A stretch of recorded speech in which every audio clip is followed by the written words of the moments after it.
Ang pinakamadalas na tanungin sa akin ay kung bakit ako umalis. Para dun sa mga nagsasabing sinibak ako, hindi po totoo yan. Uulit-ulitin ko yan. Hindi po ako sinibak. At kahit ang palasyo kinonfirm nila in writing na wala po akong kasalanan at wala po akong kaso. Liwanagin lang po natin yan from the get-go. Pero hindi ko rin i-deny na mayroong galit sa akin. Bordering, sabi ng isang kaibigan ko, bordering on obsession. Hindi ito nanggagaling sa wala. Dahil ilang beses na rin natin narinig at nilabas po ni Madam Maharlika ang ilang mga recordings. Hindi na po natin uulitin ang mga sinabi doon. Ngunit, mapapansin ninyo na may ilan. May ilan mga ganong klaseng recordings. Hindi rin lingid sa aking kaalaman dahil may mga kaibigan ako na naninilbihan sa kanyang opisina o malapit sa kanya noon. At kinikwento naman nila sa akin ang umpisa pa lang, hindi po siya naging maligaya sa pag-a-appoint sa akin bilang kalihim. Umpisang-umpisa pa lang, mayroon pa ngang nagkwento na tila napalakas ang pagyoyosi. Hindi po natin siya pepersonalin. Para sa akin, karapatan naman niya na mayroon siyang sarili niyang feelings tungkol sa akin. Wala yan. Ganyan talaga. You can't expect everybody to like you. Thank you, Kiwawi.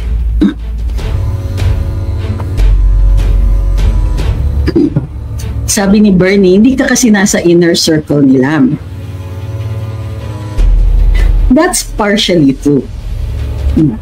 I think na ito opinion ko. At ito po ang naramdaman ko nung panahon na nandun ako. Hindi po mataas ang pagtingin sa akin. In fact, galit siya sa akin. At in fact, mayroong dalawa po kami sa mga na-appoint sa gabinete ang pinatawag niya at pinagalitan. Okay? Alam ko hindi niya kayang i-deny ito. Dahil may kasama siya noong time na yon.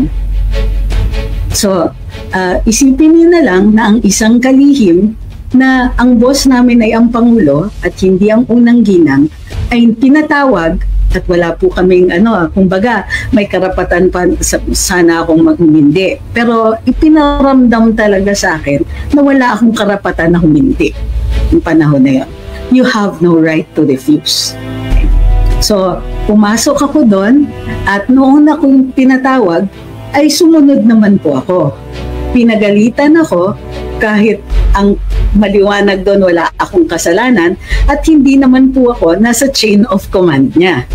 Gayon pa man, to keep the peace, hinayaan ko na lang siyang pagsabihan ako dahil ayokong guluhin ang ating Pangulo. Mahalaga po sa akin dahil ang Pangulo, alam niyo naman, ang mga desisyon na ginagawa niya ay para sa kapakanan ng buong bayan. Kung maliliit na rin lang ang problema, hindi na dapat dinadala sa kanya. It was up to me to solve that. It was not a problem that could be solved since mukhang personal yung inis niya sa akin, but the best that I could do was stay out of her way. And I tried to do my best to do that. Ngayon, maaari naman akong humindi dahil ilang beses siya nagpadala ng tao na tumawag sa akin at sabihan ako na hindi na ako bagay sa posisyon. Dahil ako po ay inappoint ng Pangulo, hindi ko po ininda yon. Isa lang po ang dahilan kung bakit napaisip ako na tanggapin na ang hamon na umalis. Dahil mayroong banta na hindi po mababayaran ng mga tao ko.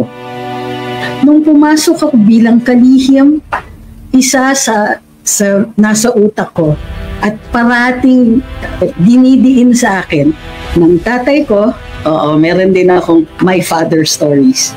Yan. Ng tatay ko, who was a military officer, and by my friends in the military, that there is one thing that is required of leadership, and that is to take care of your people. At yun po ang gusto ko lang sabihin dito ngayon. Wala akong pinagbibintangan sa ating unang ginang sa ngayon.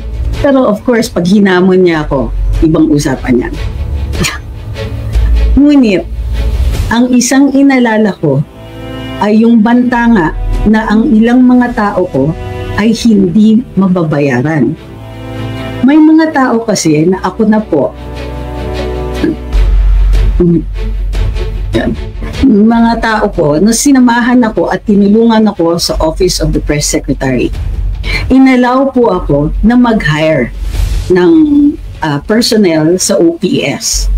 Ang iba pong mga appointees, hindi po binigay sa akin at halos wala akong discretion doon. Tinanggap ko din po yun, kahit alam ko magiging mahirap para sa akin. Yung mga taong yon ay malaki ang tulong sa akin. At i-describe ko lang po what an ordinary day was like for us. Ang gising ko po araw-araw ay 2:00 ng umaga. Bakit? Kasi magbabasa na po ako ng mga pahayagan at mag-update na ako first ng activities ng presidente, and second, babasahin ko lahat ng mga speeches o mga remarks or comments na ginawa niya formally or informally na umaabot sa media. Iko-compile ko yung mga posibleng magiging issue. Kung mayroon mang kontrobersyal, isasantabi ko, gagawa ako ng listahan, pag-aaralan ko. Ito po ang magiging part ng briefer ng ating Pangulo. Ngunit hindi ako umaakyat diretso sa ating Pangulo. Umaakyat muna ako sa ating Executive Secretary. At kahit ano pa man ang sabihin ng kahit sino, nanilbihan po si Attorney Vic Rodriguez ng maayos at matapat as far as I could see when he served as Executive Secretary. Wala. Ngunit, i-clear up ko lang ang isang fallacy. Nanggaling na rin naman kay ES. Akala ng marami, and I think meron ding ibang mga opisyal at hindi opisyal na nag-akala na tao ako ni Attorney Vic. Hindi po. Bahagi ng trabaho ko na constantly maging in communication with the Executive Secretary para magampanan ko ang aking trabaho, ang aking mga obligasyon. Ang mga statements na nire-release o pag-i-explain sa ating media ay kailangan dinadaan ko muna kay ESB kung ito ay sang-ayon o naaayon doon sa panig ng ating Pangulo. Bukod pa dito, inaaral ko lahat ng mga previously sinabi ng Pangulo para hindi salu-salungat yung aking mga explanations. By 6 o'clock in the morning, papunta na po ako sa opisina niya. Sinisikap ko araw-araw na akong una na papasok. Naunahan din ako ng ilan, yung mga nasa accounting, tsaka sa finance, mabibilis yung mga yan eh. At tsaka yung ilang mga nasa maintenance, at tsaka mga drivers. Kinilala ko po at binisita ko lahat ng mga empleyado ng OPS mula sa mga undersecretaries hanggang doon sa mga nagsaserve sa records, ang mga drivers, sa motor pool, and so on. Kilala po nila ako, lahat po sila na-meet nila ako. Nung ako'y umalis, nagpaalam din po ako sa kanilang lahat. So, ang fear ko nung time na yon, napaka umabot dun sa punto na magkakasiraan pa o magkakaproblema, magkaka-internal issues na hindi dapat kayanin ng administrasyon. Hindi ko sinasabing hindi nila kakayanin, pero hindi dapat maging issue para sa ating Pangulo. Hindi ko ninais na maging kapabigat o maging magulo sa loob ng administrasyon. Hindi ko ninais na ako pa ang maging sagabal sa utak o makagulo sa utak ng ating Pangulo. Yan po talaga ang kumbaga, ito ang ini-expect sa lahat ng taong naninilbihan sa gobyerno. You serve.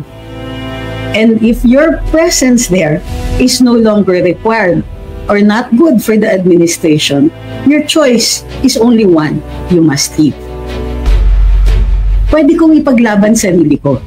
Pero ang kinatakot ko nga, kung magkaroon ng bad blood, paano yung mga tao ko? Ilang buwan silang nanilbihan at may ilan sa kanilang nagkautang-utang na just trying to survive. And so, at inintay ko talaga na mayroong ibang magkumpirma nito bago ko ilabas. So, I was able to make sure na lahat yon ay nabayaran. Inilaban ko po talaga lahat ng mga tao ko. Siniguro ko po na nabayaran sila. And to be fair, the Office of the Executive Secretary made sure that they were paid. Hindi ko po, nagpapasalamat po ako kay E.S. Bersamin at dun sa yumaong Senior Deputy Executive Secretary na si Hubert Guevara. Aware ako, balikan natin ha, so ganun po yung pagkaalis. Okay. I had to make sure, and kasi kung ilalaban ko yon, ang talo yung mga tao. So, but it's also politics. And para sa akin, you win some, you lose some. Pag papasok ka when your services are no longer needed, o kaya mahirap na ang magpilit,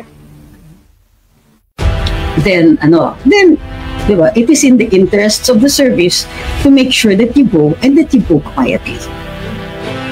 Pwede naman akong umangal, pwede naman akong makipag-away, pwede naman ako maging bitter, but I chose the better part of it. Umalis ako at nanahimik ako. Bakit? Ang isang dahilan ay ang ating Pangulo din. Nakiusap siya sa akin na kung maaari, okay lang naman daw na i-criticize ko siya.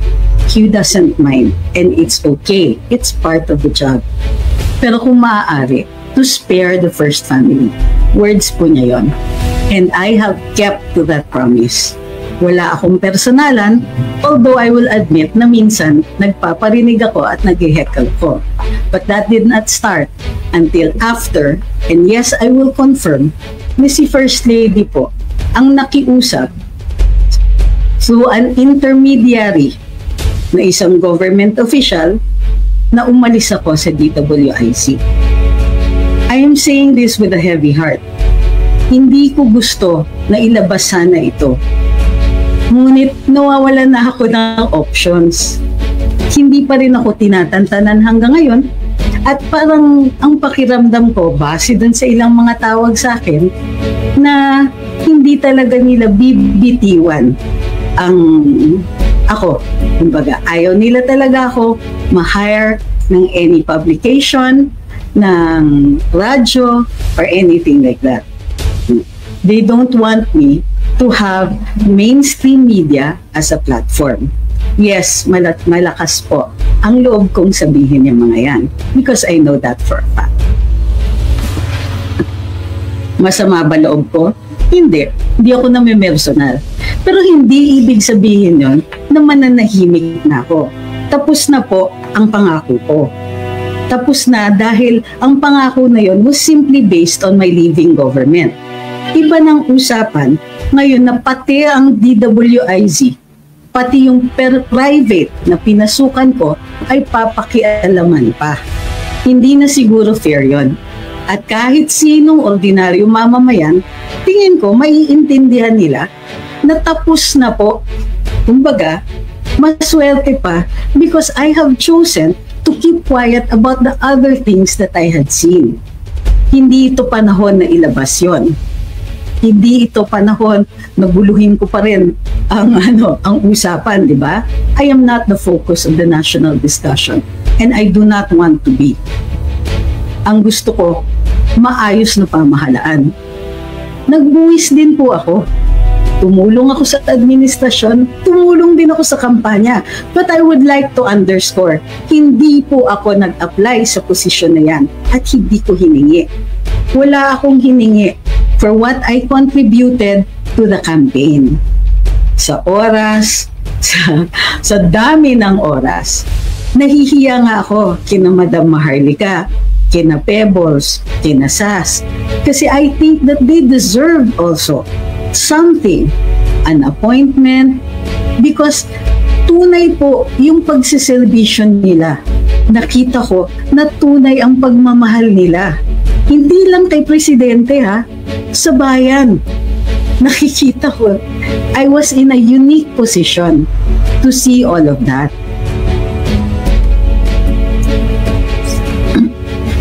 So, at oo, hindi ko po rin tinatago na kaibigan ko si Attorney Glenn Chong. Ang tingin kong pinakamalaking problema nung time na yun is that I was underestimated. Maraming hindi nag-expect that I would do my job or that I would do it well. Pero I am very proud to say na nung umalis ako, maraming nagsabi, it's okay, you did a good job. Hindi namin naiintindihan kung bakit ka umalis. Pero you did a good job.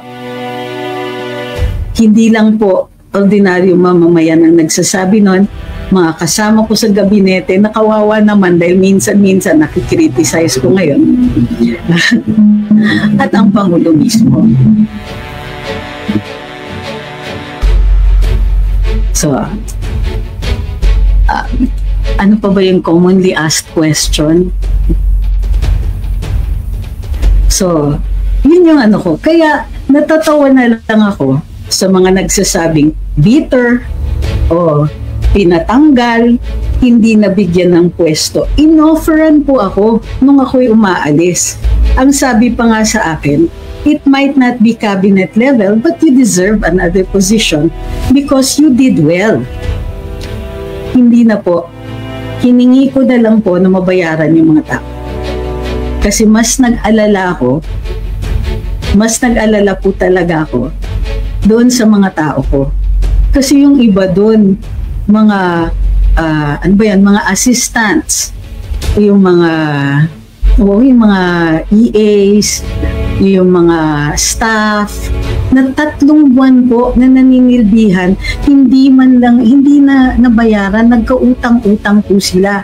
Saan po sila pupulutin kung hindi sila nabayaran? At wala naman akong perang sagutin lahat yun. And so it was best for me just to make sure na sila ang mabayaran. Hindi ako nag-hold ng any hope nung umalis ako na bibigyan pa ako ng iba pang pwesto. At alam ko, nung ako po ay naging critical na sa administrasyon, alam ko na mag-iisip rin ang ibang mga tao kung dapat pa akong ilagay. Okay lang yun. Hindi po yan ang pakay ko sa buhay. Proud ako na nilbihan na ako sa gobyerno and I did it to the best of my capabilities. For the longest time then, hindi rin masama yung loob ko. Not even to the first family. Pero, at some point, kailangan na rin ipagtanggol ang sarili. Hindi ko gustong gumulo yung usapan. Ang usapan natin dito parate should be kung ano ang ikabubuti ng bayan. Hindi ako importante. Kaya hindi ako nagpapa-victim o hindi ko rin sinasabi na, oy, ipagtanggol ninyo ako. Oy, stand up and speak for me. But this is the part where, which is important. And in response to what the First Lady had said, nag-hire daw ako ng trolls. Hindi po totoo yan. There will come a time for the full story, but this is what I can say right now. Hindi po ako ang nag-hire ng trolls.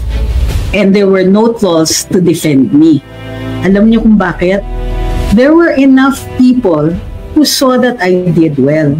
At press secretary po ako. And therefore, sa maraming mga plataforma, may mga ordinaryong mga mamamayan na nagtanggol sa akin. Hindi ko po ito hiningi. Ngunit, sa totoo lang, yung sinasabi lang nagwawala ako, hindi totoo yan. Pero umiyak ako. Umiyak ako nung nakita ko, ang dami-daming nagtanggol. Ang dami-daming nagsabing bakit?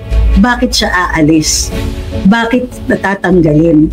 Wala naman siyang ginawang mali at ginawa naman niya yung trabaho niya. Yun po yung gist nun na may binanggit na 3 tao, si Maharlika, na mga nasa media, na di umano'y mga how do I put this nicely? Na mga napapakiusapan ni First Lady na maglabas ng mga storya na ikasisira ko. Totoo po yun. Totoo po yun dahil yung ilan sa kanila nakausap ko na rin. Okay? Do I blame them? No, of course not. Ganyan ang palakad. Alam natin that these things happen. Pero, yung sabihin na ako pa ang nag-hire ng Ghost, teka muna, wala akong kakayahan eh. At kahit tignan po ninyo ang budget ng OPS at the time, hello, pumasok kami in the middle of the year. Marami pong nagastos ng previous administration. O konti na lang po ang available na discretion ng secretary na gamitin. At hindi ko po ginamit para doon. Hindi ko biniblame yung mga tao ng ating First Lady kung sila po ay nang-iimpiga at sila po ay naghahatid ng hindi totoong balita sa ating unang ginang. Ganyan ang politika eh. No? Kung hindi kakayanin, hindi kaya ng sikmura nyo, aba, huwag ka dun. Diba? Layas-layas na. Hindi mo kakayanin. Never once ko sinabi, ay, thank you kay Ma'am Marisa. Okay. Thank you, Ma'am Marisa. Sabi ni Ma'am Marisa, excuse me, buong puso ko pinagtatanggol si attorney.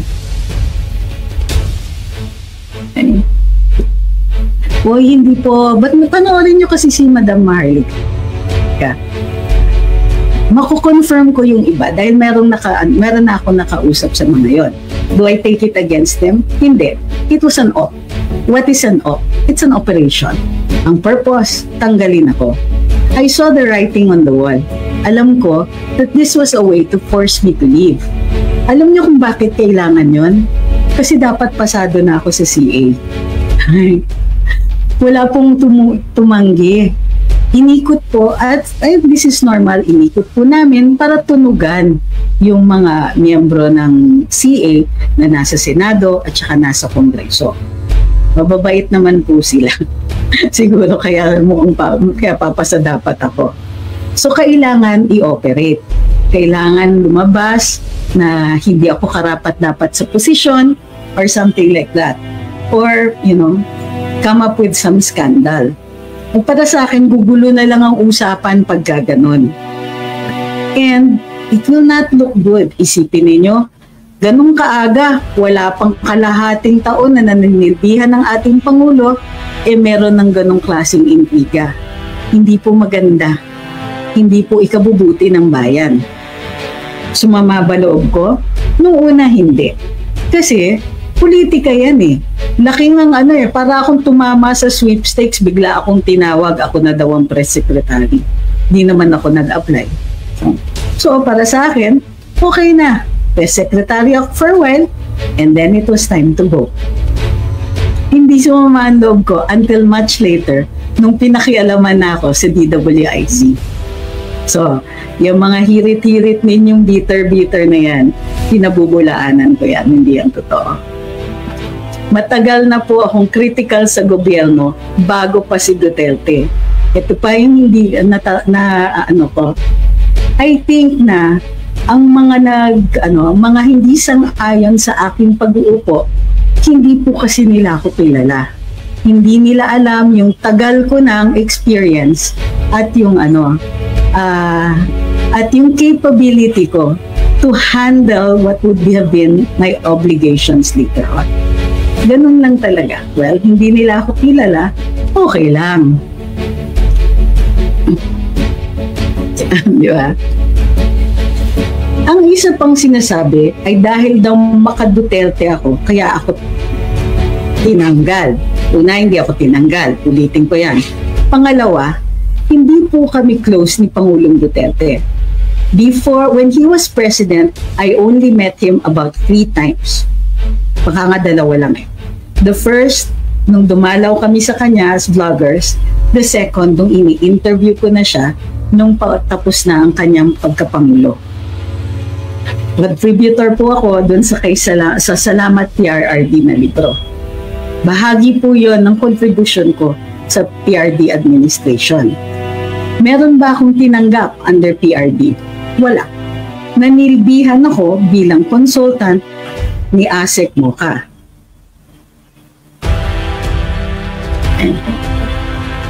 Hindi po ako opisyal. Consultant po ako. Okay?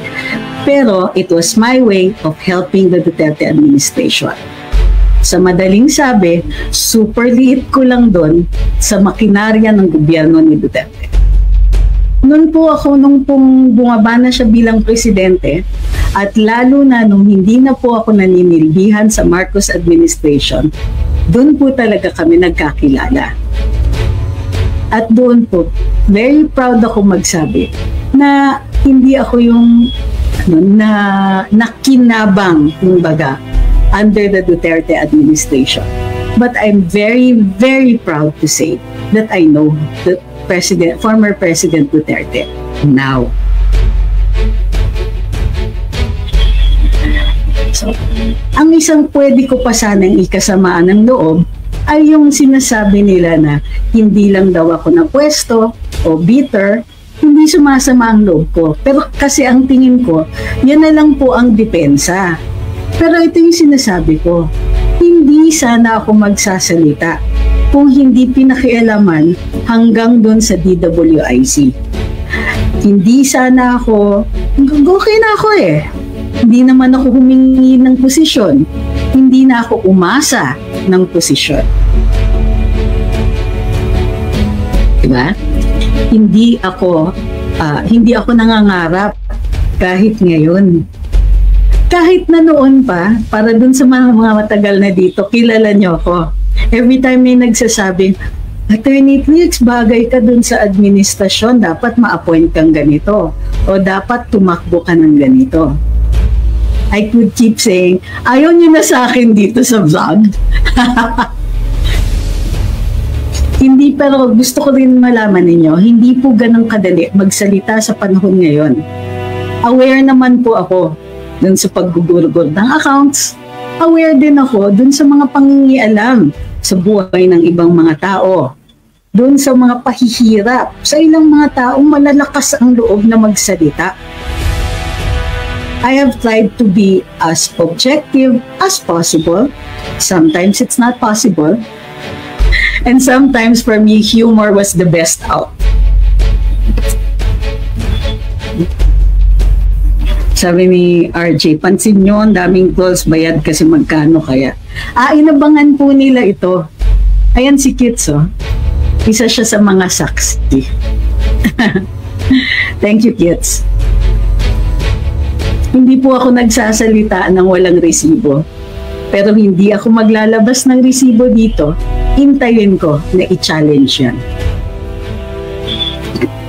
Also, I am not the story. Yun ang gusto. Thank you kay Angela. I'm not the story. The story here is whether or not this administration is still serving the people. Nagsasalita lang ako ngayon kasi parang wala nang choice. Kailan nyo ba ako titigilan? Ako pa talaga, of all people, ayaw nyo akong tigilan. Muna magpapasalamat na sana ako na hindi niya binanggit yung pangalan ko sa listahan ng mga taong kinasasamaan niya ng loob. Parang feeling ko, well, hindi naman ako umaakyat dun sa ano. Baka naman pitik lang ako, annoyance lang ako sa kanya. And I don't rise to the level of Sas or Maharlika. Okay rin lang yun. Hindi naman ako namahangad na maging public enemy number 1. Pero, parang, if I don't speak up, and if I wait too long, it might no longer serve the interests of the public. Nagsasalita ako ngayon para matanggal sa atensyon yung mga maliliit na na pang-asar na sasabihin ng mga tao, hindi sila tao pala, ng mga trolls, bitter, di ka nabigyan ng pwesto, you were fired. Ang sinasabi ko lang talaga, you know that is not true. And at some point, libel is going to be an easy case for me to handle. Ano yan? Sabi ni Ched, oy, household name ka na dito sa amin. We'll follow you for a long time. We have no plan of stopping. Keep fighting po ha. Madami kaming nakikinig at nagmamahal sa'yo. You're like a virtual smart ate na sa amin. We love you. We mean it. You know what? Likewise. Okay. So, aware din po ako ngayon. And that's why I want to get this out of the way. Kumbaga, alam nila ang affiliations ko. Alam nilang DDS ako. Pero, nung time na panahon ni Duterte, nung presidente si Pangulong Duterte, Mr. Marcos, now the president, was also very pro-Duterte. And we shared that interest. Kumbaga, it was easy for me to be supportive of, at the time, Mr. Marcos. Di pa siya presidente noon, and hindi po siya nanalo bilang vice-presidente. Sa lahat ng mga instances where there were gatherings na iniimbita ko, we would talk. It was very easy. He is, I will still reiterate, thank you kay License, that the president is a good man. But there are some things that he has failed to do. And right now, is not doing. And, kumbaga, the limitations of my friendship are, the country will have to come first.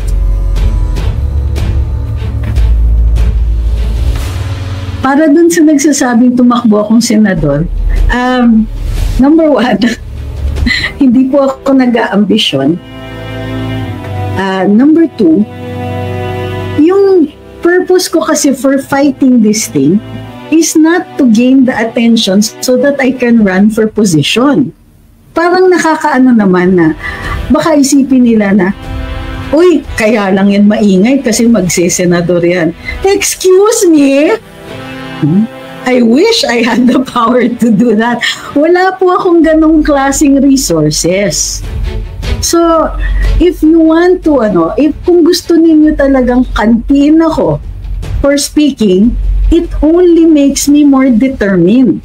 Ibig sabihin, you want to stop me for reasons of your own, and I will want to continue for the simple reason that you want to stop me.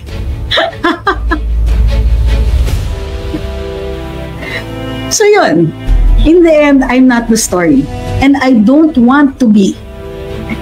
I just want to get these things out of the way. I want to assure everybody that I am not out to tear down the president. He is a good man, and he was a good friend. But if the interests of the country are to ask him to turn over the reins to somebody more competent, then I will do that. Kasi naman, sir, kahit ano pang ginawa ninyo sa akin, kabaitan o kasamaan, diba, in the end, we should still serve our country. Okay sa akin to serve the country in a private capacity. I had always been doing that. And I never stopped. So, kung may mga, and by the way ha, nung ako commissioner ng NCCA, wala rin political pool yun. Panahon ni GMA yon. And isa po ako dun sa naghihikayat na mag-resign siya. Diba? Mga kliyente ko, mga nag-mutiny sa kanya. So, I won. It's an election from the by experts in the field, no? I won that position without any political pool. Okay? Sabi ni Gaming, hindi po siya mabait.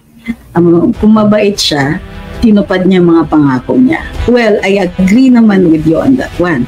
Which is why, despite the friendship, despite my knowing that deep inside he is a good person, it behooves, it is imperative for me to speak up. O sige, pwede niyo namang sabihin na mali ako. And I don't mind. Nobody's perfect. And yes, I do make mistakes. Yes, I have made mistakes before in my life. Yes, I have paid for those mistakes. Pero in the end, no matter what you raise about me, my past, my character, or my experience, it will not change the fact of the things that we see, the things that we observe, and the matter of the failure and continuing failure of this administration to serve the people who voted for this president. Hindi po ako mag-entertain. Hindi po ako mag-entertain na ng questions on the details because I am very well aware of what I can say and what I cannot say.